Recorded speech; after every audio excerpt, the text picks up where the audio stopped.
History usually announces itself loudly. Sirens, trials, verdicts. But sometimes, history changes in silence.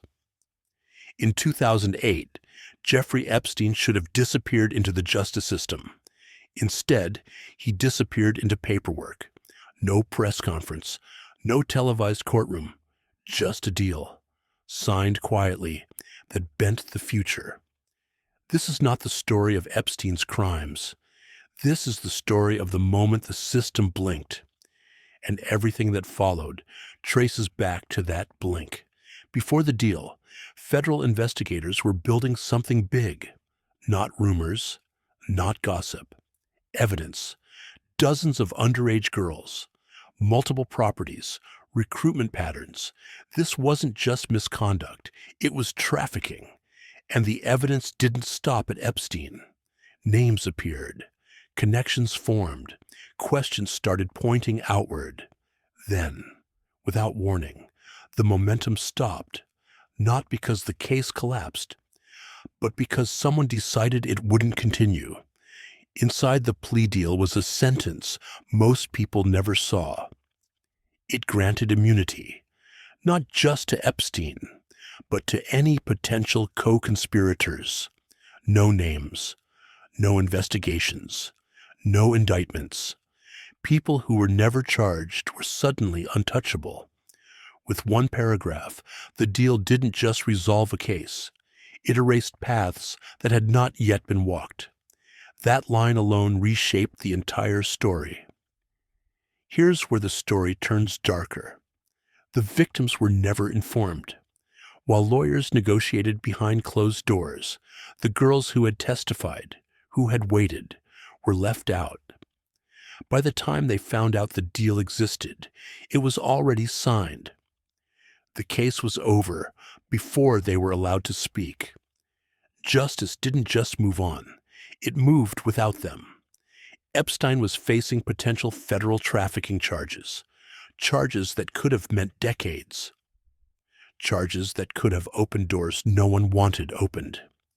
Instead, he pleaded to state-level offenses, lesser charges, limited jurisdiction, controlled damage.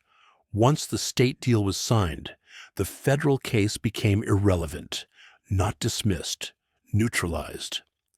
The biggest threat wasn't disproved. It was sidestepped. On paper, Epstein was sentenced to 18 months. That sounded serious, but reality told a different story. He served about 13 months, and even then, he wasn't really in jail. Epstein was granted work release. 6 days a week, up to 12 hours a day, he left custody. He went to his office, returned at night. For a convicted sex offender, in a case involving minors, this was not normal. This was not routine. This was privilege, written into practice. When the deal was signed, the FBI investigation slowed to a stop. Leads weren't followed. New charges weren't pursued. Evidence stayed sealed, not because there was nothing there, but because the deal made further action inconvenient. The system didn't fail loudly. It withdrew quietly. The plea deal was approved by the U.S. Attorney at the time. Years later, he would rise to become U.S. Secretary of Labor. Years after that, public pressure would force his resignation. Internal reviews would criticize the deal.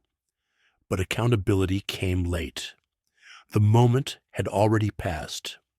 When Epstein was arrested again in 2019, the world reacted with shock.